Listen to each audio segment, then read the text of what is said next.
आरव मध्य रात्रि को डायरेक्टर हंसराज चोपड़ा के घर पहुंच गया। कुछ आहट आने पर हंसराज बिस्तर पर उठकर बैठ गया। तभी किसी ने जोर से दरवाजा पर ठोकर मारी। दरवाजा धड़ाम की आवाज के साथ टूट गया। साथ ही दुर्गंध का एक झोंका चोपड़ा की नाक से टकराया। चोपड़ा समझ गया कि आरव कुमार आ गया है। अब उसका खेल खत्म होने ही वाला है। उसने अपने ड्रॉ से रिवॉल्वर निकाली। रिवॉल्वर हाथ में देखकर आरव ने कहा, मुझ पर गोलियों का कोई प्रभाव नहीं होता। चोपड़ा विस्मय नाक की भांति फुंकार उठा। चोपड़ा कहता है, मैं ये जानता हूँ कि तुम पर गोलियों का कोई असर नहीं होता, लेकिन ये तुम्हारे लिए है, ये तुम्हें किसने कहा? मुझे पूर्वाभास था कि एक न एक दिन ये पल अवश्य आएगा। आरव बोलता है, बताओ मेरे संबंधित क्या जानते हो तुम?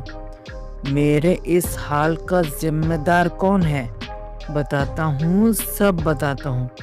चोपड़ा ने खड़े होकर सिगरेट निकाली और उसे सुलगाते हुए बोला, 5 वर्ष पूर्व की घटना है। उन दिनों मुंबई के एक जंगल में खुदाई का कार्य चल रहा था। वहां पर ऐसी सभ्यता के चिन्ह प्राप्त हो रहे थे जो अब नहीं पाई जाती। वहां कई एक पुरातात्विक वस्तुएं प्राप्त हुई। वहां एक कमरा में एक तलकक्ष यानी कि अंडरग्राउंड भी मिला, जिसका द्वार कठिनता से ढूंढने पर मिला। उस अंडरग्राउंड सेल के अंदर प्रवेश करने पर उसमें बहुत सारे सांप पाए गए। उसके बेस पर विचित्र प्रकार के यंत्र बने हुए थे। वो कक्ष काला जादू की पूजा करने वालों का प्रतीत हो रहा था। सांपों को आग दिखाकर डराकर भगा दिया गया। वहां हमने छानबीन की तो एक स्थान पर एक ताम्रपत्र प्राप्त हुआ जो किसी अनजान ही लिपि में लिखी गई थी। उसे सबसे पहले राष्ट्रीय पुरातत्व विभाग में पहुंचा दिया गया, जहां उसके अध्ययन करने का प्रयास किया गया। तभी ताम्रपत्र का मूल्य करोड़ों रुपए का आकलन हुआ। काला जादू में रुचि रखने वालों ने भी ब्लैक मार्केट में इसकी आकलन करोड़ों में किया। ताम्रपत्र चोरी न हो जाए इस भय से इसे मुंबई के एक म्यूजियम में सुरक्षित रखवा दिया गया, जहां से उसका चोरी होना असंभव था। मुझसे पूर्व के डायरेक्टर की ट्रक एक्सीडेंट में मौत हो गई। फिर मैं वहां पर डायरेक्टर की पोस्ट पर पहुंच गया। 2 साल पहले एक दिन मुझे विधायक दीपक चौरसिया ने बुलाया। जब मैं वहां पर पहुंचा तो वहां पर पहले से ही हितेश, विजय और मोहन उपस्थित थे। उसने मीटिंग अपने बार के ऊपर बने हॉल में रखी थी। नीचे लोग नाच गा रहे थे। मदिरा की मादकता चारों तरफ बिखरी हुई थी।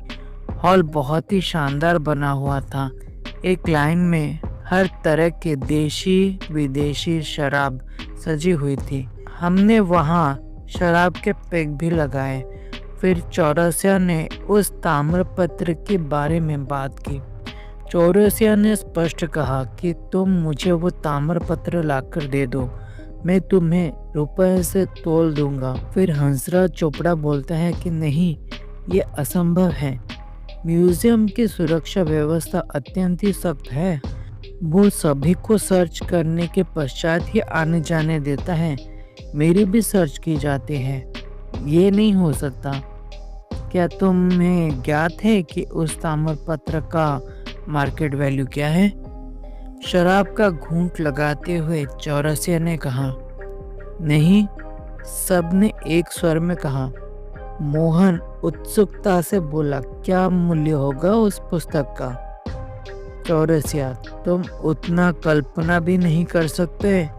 मुझे एक पार्टी 1200 करोड़ रुपए तक देने के लिए तैयार हैं। आश्चर्य से सभी के मुंह एक साथ बरबस निकल पड़ा। क्या 1200 करोड़? हितेश, 1200 करोड़, ऐसा क्या है उस पुस्तक में?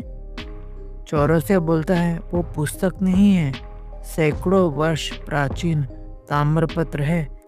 यदि तुम लोग इस योजना में मेरा साथ दो तो सबका हिस्सा बराबर होगा। विचार करो, यदि वो ताम्रपत्र हमारे पास होगा तो हम उससे अपने मन मुताबिक कीमत में भी बेच पाएंगे।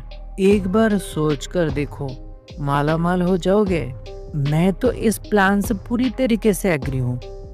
मोहन लालची आंखें मटकाकर बोला, मैं भी तैयार हूँ। विजय ने कहा, लक्ष्मी जी स्वयं चलकर हमारे घर आ रही है तो मैं क्यों पीछे रहूं? मैं भी सहमति व्यक्त करता हूँ। हितेश चहकता हुआ बोला। हंसराज कहता है, हाँ मगर ये होगा कैसे? म्यूजियम की सिक्योरिटी अत्यंत ही स्ट्रिक्ट है। वहाँ चिड़िया भी पर नहीं मार सकती। हमारे सिक्योरिटी गार्ड से किसी को जीवित नहीं छोड़ेंगे।